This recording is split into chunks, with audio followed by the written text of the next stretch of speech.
Jamie Fox, and this is Modern Day Fox. Jamie from Modern Day Fox, and this week for my meal prep, I am doing a duo in my iPot because I got two. I have twins, yay! This week I got a new cookbook in the mail, Lexi's Clean Kitchen. If you haven't checked out Lexi's Clean Kitchen blog, you should run over there and look at all the great recipes. Her way of cooking is right in line with the way that I cook for myself, clean eating. And I'm going to try two of her recipes, but I'm going to convert them to make them in the Instant Pot. And they are Nanny's potted chicken and slow cooker beef barbacoa. And again, I'm going to convert them to the Instant Pot, as these are not Instant Pot recipes. So I'm getting ready to prep, and I'll have two dinners ready for this week. For my onions, I use this manual food chopper. It makes it so much easier to dice my onions. My kids love to pull the cord too.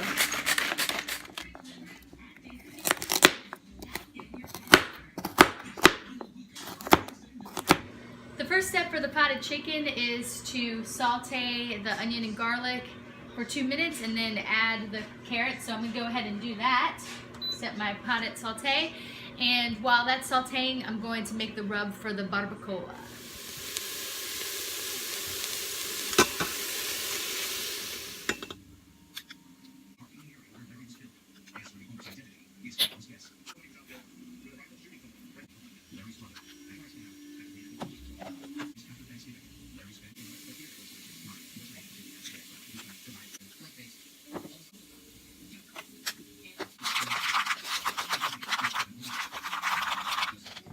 Have my rub done and ready to go on my shoulder roast, but first I'm going to go ahead and come back to my potted chicken. And the next step says to put crushed peeled tomatoes in there, basil, and chicken broth. It also says to add some salt, pepper, and chili flakes to taste.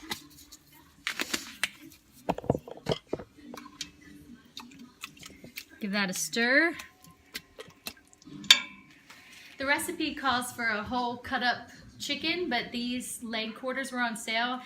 I shop at Kroger down here in Tennessee, and these are always 99 cents a pound. And this particular package is already pre-seasoned, so I don't have to do that. So I'm just going to go ahead and put these in with the sauce. Make sure the chicken is completely submerged in there.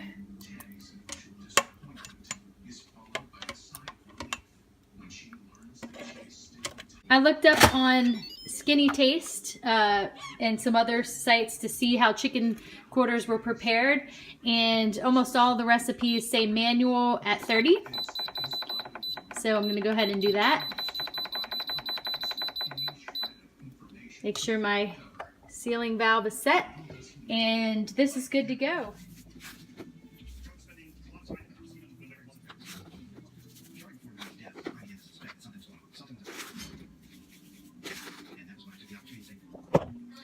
I have my second IP on saute mode, and listen, I know not everybody has two IPs. I didn't until yesterday. You could be making this in your slow cooker. You could be making the potted chicken on a stove in a stock pot. You don't have to have an Instant Pot to make either one of these recipes. And I'm using Lexi's Clean Kitchen Cookbook, and neither of those recipes are for the Instant Pot. But I am using the Instant Pot because it is fast and convenient. I have some olive oil in here. I have it on saute. So I'm going to brown each side of my shoulder roast for about 3 or 4 minutes each side.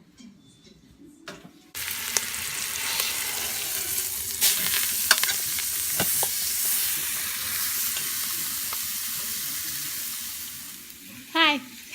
While that is cooking, I'm going to go ahead and make the sauce. So I have diced tomatoes, maple syrup, garlic, apple cider vinegar.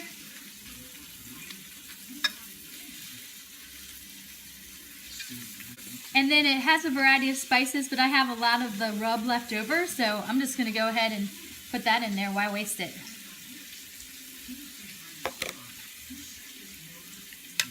This also calls for chilies. I'm going to leave those out just because my kids are eating this and I don't want it to be too spicy for them. Also calls for onions.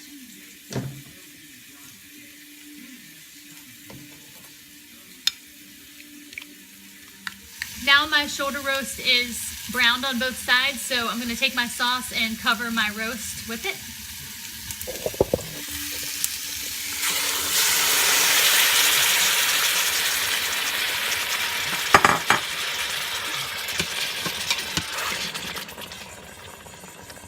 Smells so good. And because I am converting this to the Instant Pot, I'm going to add just a little bit of beef broth to the recipe just to add a little more liquid to the pot. Alright, now I have everything ready to go in my Instant Pot. I did take a look at other Barbacoa recipes and it seemed like 65 minutes on high manual pressure was the correct setting, so I'm going to try that. I've turned it off saute, my lid on, turned the sealing valve and manual, and I'm just going to do the up button to 65. My chicken is still coming to pressure, and that'll take about 30 minutes once it's done. This will take 65 minutes, so I'm going to clean the kitchen. My Instant Pot has gone off and I've let it have a natural release for about 16 minutes. So I'm going to go ahead and release the pressure and check it out.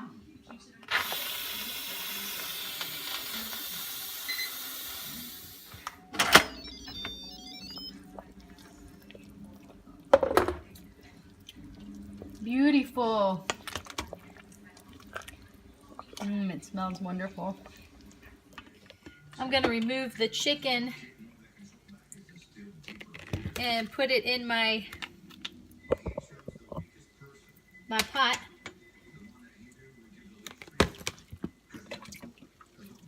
I've taken the chicken out and I'm going to actually put my pot on saute. I'm going to let the sauce boil a little bit so that it thickens up.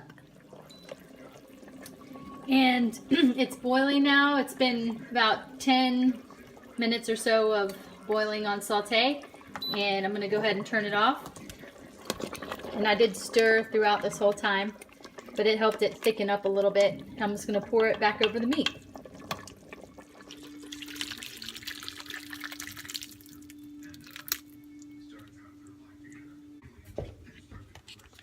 And there we go. One meal is ready to go, and probably serve that over rice for my kids, and I'll probably eat it over zucchini zoodles. It's been about 10 minutes since the timer went off. I've let it release for 10 minutes, so I'm gonna, this is the beef. I'm going to just finish up releasing pressure here. Can't wait to see what's inside. Whoa. Puff of steam. All right, let's see how it is.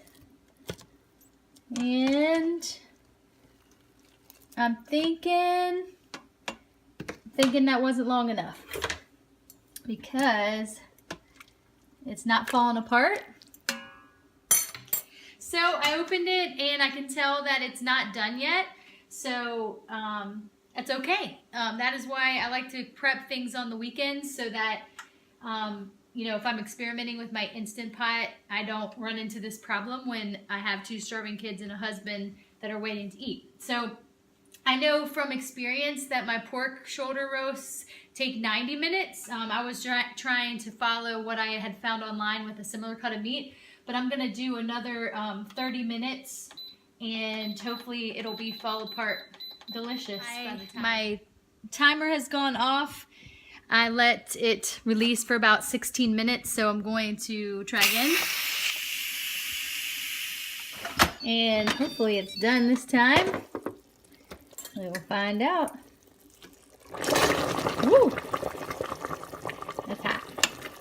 All right, yeah, it's coming apart a lot better this time. So it looks like 90 to 100 minutes is the key. There we have it. Okay, 2 meals made, and this is a lot less work that I have to do during the week. This is going to be way more than my family will eat in one dinner, so I know I'll have plenty of leftovers for lunches. As for the beef, I'm going to make a coleslaw, kind of a slaw salad to serve that over. And I think I'm going to try the tortilla recipe, the grain-free tortilla recipe that's also in Lexi's cookbook. And you can just serve it over regular tortillas. If you were measuring this out for 21-day fix, you could have 1 tortilla for a yellow, a red serving of the beef, and then serve it with a garden salad or the slaw, and that would be your green.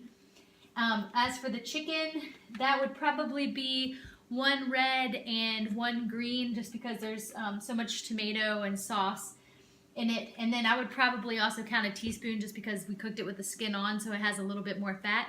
You could serve that over a yellow of rice, or like I'm gonna do, serve it over zoodles, and then you get a green in there. Again, these recipes came from Lexi's Clean Kitchen cookbook that I just got.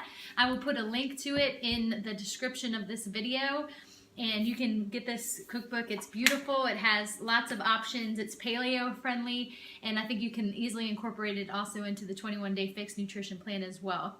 Check it out. Thanks for tuning in, and come visit me on moderndayfox.com. If you like this video, give it a thumbs up.